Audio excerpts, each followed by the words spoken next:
అశ్విన్ గారు ఇక్కడ sir, Ashwin sir sir hi అండి. హాయ్ బాగున్నారు సార్? బాగున్నాను సార్. 2014లో 15లో అలాగా మిమ్మల్ని చూసినప్పుడు ఈ ప్రపంచ స్థాయి సినిమాకి మా నాగశ్విన్ కూడా ఉంటాడని చెప్పేసి మేము అనుకోలేదు సార్. నిజంగా ప్రౌడ్ ఆఫ్ యూ. మా రాజమౌళి గారు కాకుండా పక్కన ఇంకొక నాగశ్విన్ అనే చైర్ కూడా ఉండింది. ఇప్పుడు వెరీ ప్రౌడ్. ఎందుకంటే సినిమాని చూస్తున్నప్పుడు చిన్నపిల్లల్లాగా ఎంజాయ్ చేస్తున్న మనుషులు నేను చూశాను. 1కి 2-3 సార్లు చూస్తే కానీ ఆ ఎంజాయ్మెంట్ ఫీలింగ్ని ఓకే అమ్మాయి చూసేసామన్న ఫీల్ రావట్లేదు. ఎనీవే దానికోసం first congratulations. Thank you sir. ఇకపోతే ఇప్పుడు మీరు తీసుకున్న క్యారెక్టర్స్లో కౌరవులు అనగానే మనకు ఆటోమేటిక్గా ఒక నెగిటివ్ ఫీలింగ్ ఉంటుంది. ఇప్పుడు మీరు చూపించిన 2 హీరో క్యారెక్టర్స్ కూడా, ఈవెన్ అమితాబ్ బచ్చన్ గారి క్యారెక్టర్ కానీ లేకపోతే కర్ణుడు క్యారెక్టర్లో ప్రభాస్ గారిని కూడా, ఈ 2 కూడా కౌరవులకు సపోర్ట్ చేసిన క్యారెక్టర్స్. వాళ్ళు యాజ్గా నెగిటివ్ పాయింట్ వైఫ్లో వెళ్తారు. మీరు అసలు అలా ఆలోచించినప్పుడు ఏ పాయింట్ని తీసుకొని వీళ్ళిద్దరిని హీరోలుగా పెట్టి తీద్దామనే ఆలోచన ఎలా వచ్చింది sir?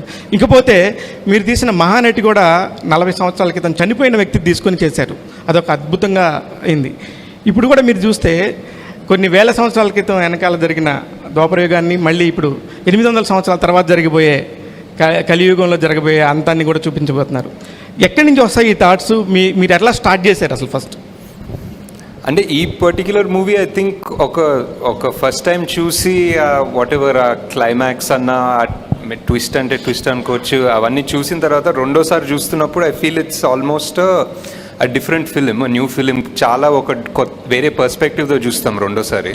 So I think it's definitely worth a second watch because for example ఆ కర్ణుడి యాంగిల్స్ చాలా ఉంటాయి.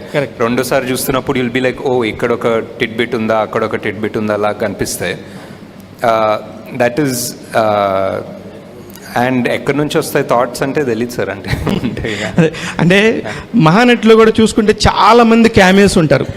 అంటే మీరు ఎప్పుడైనా చిన్నప్పుడు సినిమాలు చూసినప్పుడు అరే ఒక కొత్త స్టార్ని చూసినప్పుడు అరే as an audience maybe it's interest, maybe it's fun, నాకు ఇష్టమేమో సార్. మేబీ సడన్లీ ఒక క్యామియో లాగా ఎవరో తెలిసిన ఆయన వస్తే సినిమాలో ఒక it feels exciting. It's like one little bridge between this world and that world లాగా అనిపిస్తుంది. ఈ సినిమాలో కాన్షియస్లీ అన్ని పెట్టుకోలేదంటే for example like Vijay is a cameo అనుకోవచ్చు, but also you need somebody to play Arjuna. So it's a role. So it is a role. అంటే Vijay I cast as a role properly, not as a guest thing anything. కల్కి యూనివర్స్లో 2nd, 3rd కూడా రాబోతున్నాయి. ఒకటి next వచ్చి question, Pavan Kalyan and Chandrababu Naidu garu అక్కడ government form చేయకపోతే ఆంధ్రప్రదేశ్లో ఇప్పుడు ఈ టికెట్స్ రేట్స్ ఇంత హైక్ ఇచ్చేవాళ్ళు అయి ఉండకపోయిండొచ్చు, లేకపోతే ఇంత నంబర్స్ మీకు వచ్చి ఉండకపోవచ్చు.